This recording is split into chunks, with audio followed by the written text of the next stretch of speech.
Assalamualaikum warahmatullahi wabarakatuh. Selamat datang kembali di channel kakak. Bagaimana adik-adik, masih semangat ya belajarnya? Ya, kali ini kakak akan meneruskan pelajaran tematik kelas 3, subtema 2, wujud benda, pembelajaran 3. Ya, kali ini kita akan membahas kembali tentang benda padat. Benda padat, salah satu wujud benda antara lain padat. Banyak contoh benda padat di sekitarmu. Batu, pensil, dan kursi merupakan benda padat. Mengapa benda-benda tersebut digolongkan sebagai benda padat? Yuk cari tahu sifat benda padat tersebut. Lakukan pengamatan sebagai berikut. Yang pertama, amatilah benda-benda padat di sekitarmu. Yang kedua, tuliskan sifat benda padat berdasarkan pengamatanmu. Apabila kamu telah menuliskan pendapatmu berdasarkan pengamatan, sekarang lakukan percobaan untuk mengetahui sifat benda padat. Mengetahui sifat benda padat. Lakukan secara berkelompok, kumpulkan benda-benda padat di sekitar sekolahmu. Alat dan bahannya antara lain ember, gelas, dan kantong plastik.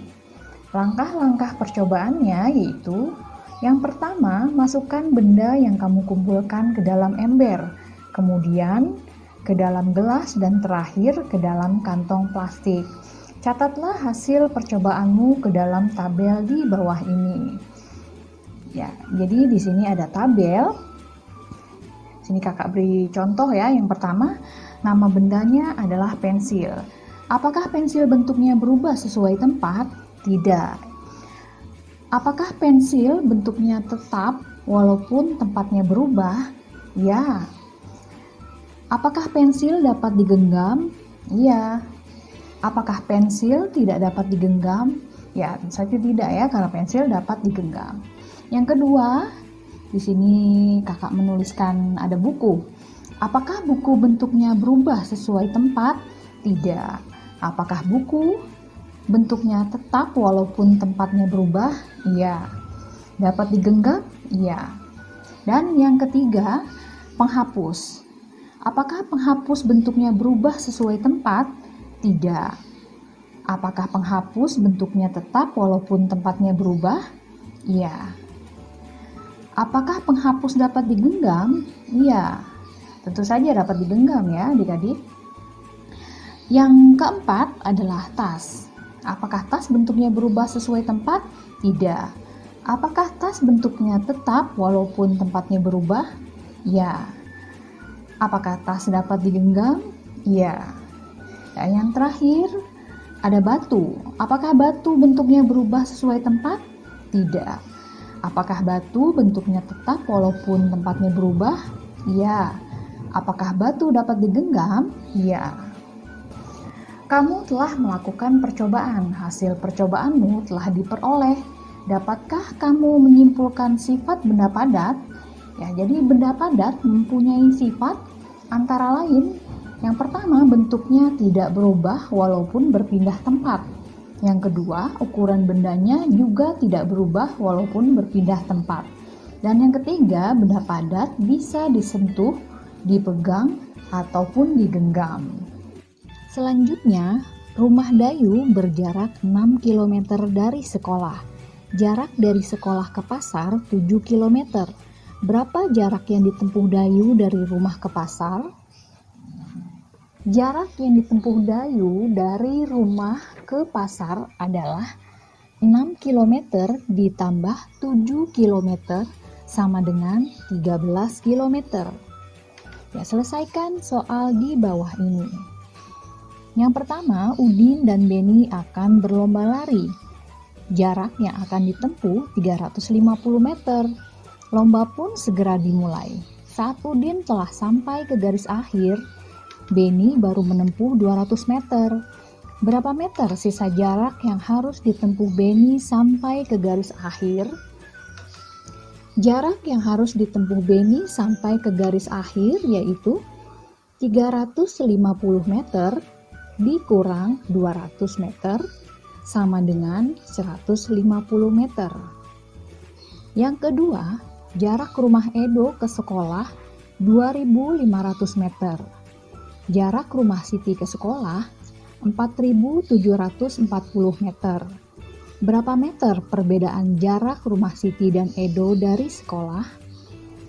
Jarak perbedaan rumah Siti dan Edo dari sekolah yaitu 4.740 dikurang 2.500 meter sama dengan 2.240 meter. Yang ketiga, Udin pergi ke sekolah dengan bersepeda. Jarak yang ditempuh Udin dari rumah ke sekolah 3 km. Setelah menempuh jarak 2 km dari rumahnya, ban sepeda Udin bocor. Akhirnya, Udin menuntun sepedanya sampai ke sekolah. Berapa kilometer jarak yang ditempuh Udin menuntun sepeda sampai ke sekolah? Jarak yang ditempuh Udin menuntun sepeda sampai ke sekolah yaitu 3 km dikurang 2 km sama dengan 1 km.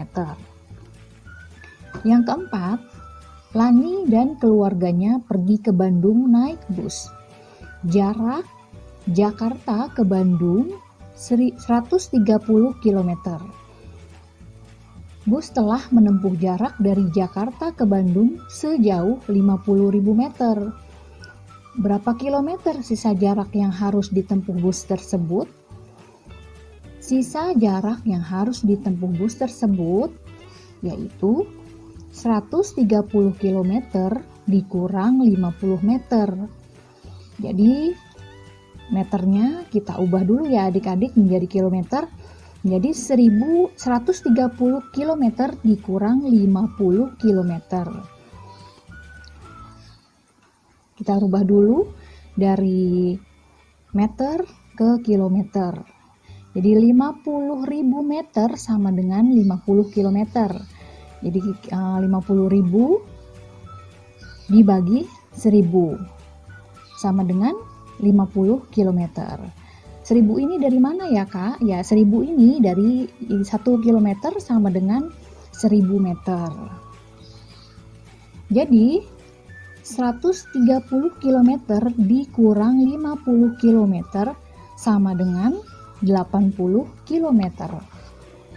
Yang kelima, bantulah Siti menentukan jarak dari rumah ke sekolah.